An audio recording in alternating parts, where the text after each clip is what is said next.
'cause it was time to change my life, to become the woman that I am inside. You said for this decade you are thinking about retiring again. Pero why? Because I was excited to see everybody. And after I did the album cycle this year, something felt like it was just time to change. So I took some time. I went to the beach, and I just did a lot of meditation. She taught the world to love their skin, their voice, their truth. But just when India Arie's star burned brightest, she vanished. And by the time I was leaving, I realized that I just was ready to shift out of some of the things that had been a given for me. Wow. Oh. No scandal, no farewell tour, just silence. Behind the soulful smile was a storm, betrayal, exhaustion, and a world that demanded more than her spirit could give. India Arie, who's speaking out in her first TV interview since calling out the music industry in very clear and very strong terms, calling the industry, quote, racist, sexist, and deceitful. What really happened to the woman who made self-love a revolution? This is the untold story of why India Arie walked away and how it saved her life. I've always been on a spiritual journey. I've always been on a healing journey. And I think what is different now is that, again, that conversation about wanting to be fully myself. And this is how it began. By 2009, India Arie had reached her limit. The woman who once sang about strength, courage, and wisdom was exhausted not from music, but from everything surrounding it. Years of pressure, betrayal, and disillusionment had turned her passion into a burden. What began as a dream to heal people through sound became a cycle of survival. When winning 7 Grammys, that sounds nuts. Like, that doesn't even sound like something that would be my life. And he did all that self-talk. But I also... She didn't make a dramatic announcement or hold a press conference. She simply stepped away. The stage lights dimmed, the interview stopped, and the silence began. For many fans, it seemed like a quiet retreat. But for India, it was a rescue mission. One to save herself before everything she loved broke her completely. She described that moment as a conscious decision for survival. Nothing about it felt glamorous. Her spirit was depleted, her body was tired, and her joy was fading. Things were out of hand, she later said, and I didn't want to move like that anymore. I was upset, and I was hurt. But one of the things that I've worked my way out of doing, and I knew that I needed to, was comparing myself to other people. At the height of her success, she felt like she was disappearing inside. The industry that once celebrated her authenticity was demanding perfection she never wanted to chase. Awards, numbers, image, everything became louder than the music itself. I felt like a zombie, she admitted, always recovering from some sort of battle. So she left. She traveled to a small island, away from the noise and the people who always wanted something from her. Like, the way people did business, it just insulted me. And I just thought, if it's gonna be like that, I'm not doing it. And I moved to a little island and just was staring at the water and sleeping. There were no cameras, no deadlines, just the ocean, her journal, and silence.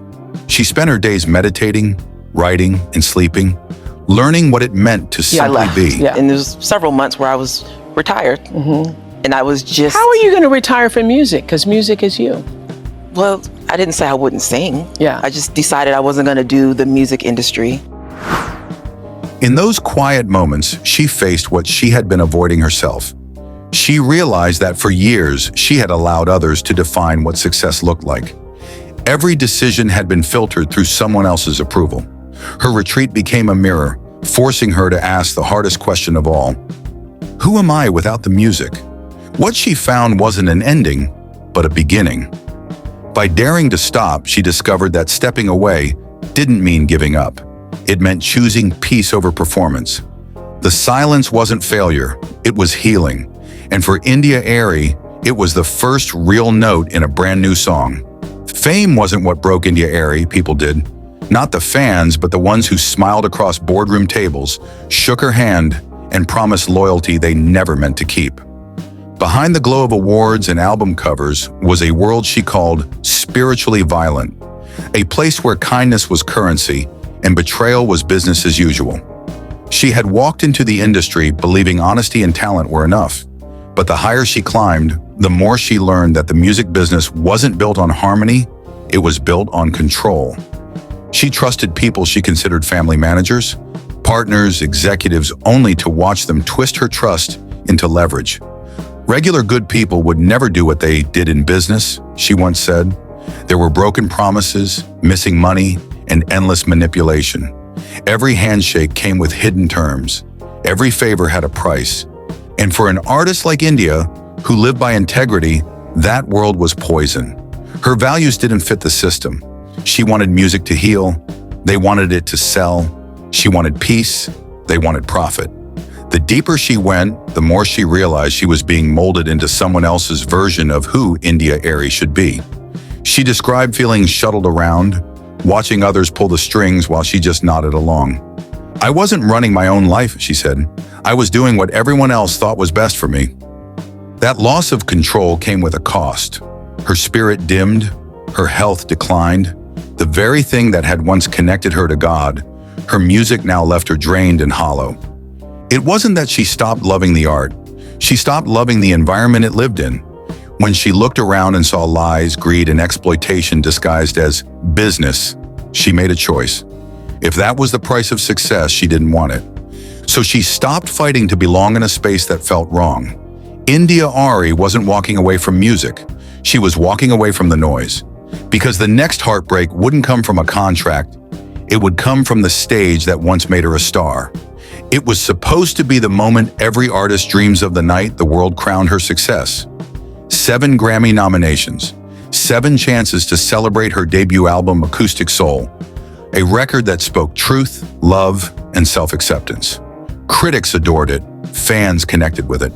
She was the voice of a generation learning to love themselves. But when the lights dimmed at the 2002 Grammy Awards, celebration turned into silence. One by one, her categories came and went, and one by one, she lost them all. 7 nominations, 0 went to the wins. Grammys. I was nominated for 7, and it was really out of the blue because I hadn't sold that. I had sold maybe 800,000 albums, and I got nominated for 7 Grammys. Whoa. And so the show came, and I lost all of them. The audience applauded politely, cameras moved on, and the headlines the next morning said it all. India Arie snubbed. What the world saw as a historic upset, she experienced as a personal collapse. She later admitted that even before the ceremony, her body was already warning her. When she heard she'd been nominated, her chest tightened, literal pain where joy should have been. When I first got those Grammy nominations, I had chest pains. I was having chest pains when I really should have been celebrating and enjoying. And Stevie Wonder called, right? Like, I remember I was laying in the bed in my hotel and I just started. The pressure to live up to that moment, to finally arrive, was overwhelming. Even a call from Stevie Wonder, her idol, couldn't calm her spirit. And when she left the stage empty-handed, she didn't go to the after-parties. She went back to her hotel room, opened her journal, and poured out the heartbreak. The Grammys were supposed to validate her instead. They stripped her confidence bare. That night became a defining wound in her story. The world had celebrated her message of self-love, but she didn't feel lovable. She questioned whether she belonged in rooms like those rooms where image seemed to matter more than impact. I told myself I wasn't built for that kind of success, she once confessed. It wasn't that she lacked faith in her gift, she just feared what came with it. The fame, the pressure, the comparison, all the noise that drowned out her purpose. Ironically, the shutout made her even more famous. Sales soared, sympathy poured in. But inside she was shrinking, doubting her worth, even as the world called her powerful. Years later, she would look back and say, self-worth is a sacred space you have to cultivate. But at that moment, she hadn't found that space yet. The Grammys didn't just take her trophies, they took her peace. Behind every love song, every anthem of peace and power, there's a business machine, one that doesn't always reward authenticity. And India Arie, she learned that lesson the hard way. After her Grammy heartbreak, the industry came calling again, this time with bigger budgets, tighter schedules, and more expectations. Labels wanted a pop crossover. They wanted sexier visuals, radio hits, and less talk about spirit and healing. They wanted the message without her. She'd walk into boardrooms full of executives who praised her voice but criticized her image. They said she wasn't marketable.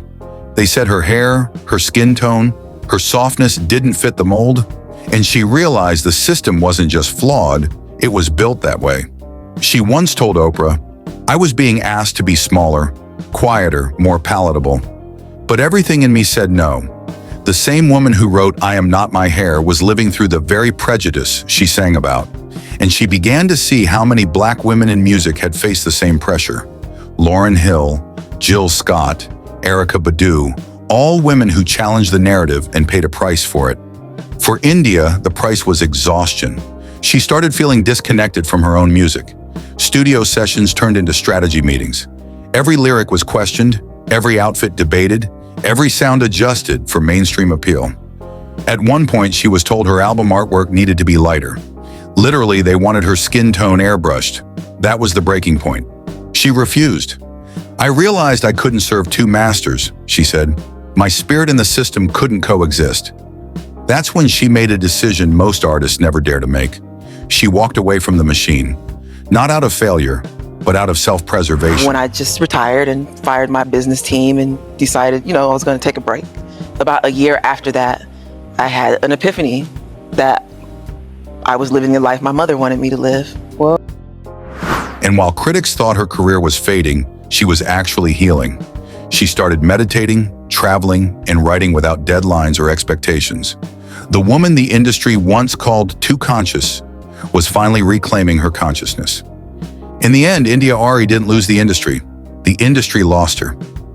Years after walking away, the world had changed, but India Arie hadn't forgotten who she was. When she re-emerged, it wasn't with noise or scandal, but with clarity. Her voice was softer, yet stronger. Her words deliberate. She wasn't chasing charts anymore. She was chasing peace. Her comeback wasn't about reclaiming fame. It was about reclaiming self. When Songversation dropped in 2013, fans instantly recognized her truth. It wasn't an album, it was therapy, both for her and for anyone who'd ever felt unseen. Songs like Break the Shell and Soulbird Rise carried the weight of survival. But even then, the machine tried to pull her back in. Publicists wanted more exposure. PR teams pushed for controversy, yet India stayed grounded. "I can't market healing the way you market chaos," she said. And she meant it. Her tours became sacred spaces, part concert, part conversation. People cried, prayed, and sang along like it was church. She turned stages into sanctuaries. And behind the glow of candles and music, there was a woman who had learned the ultimate lesson: to shine without burning out. Still, fame has a way of testing even the healed. When she spoke out against colorism and exploitation in music, some accused her of being bitter, but she didn't flinch. "I'm not angry," she said calmly. "I'm awake." Her voice wasn't a protest, it was a mirror, a reminder that grace and rebellion can coexist. India Arie's story isn't one of disappearance, it's one of redefinition. She didn't quit the spotlight, she outgrew it. She chose alignment over applause, purpose over pressure, and in doing so, she became something rarer than a superstar.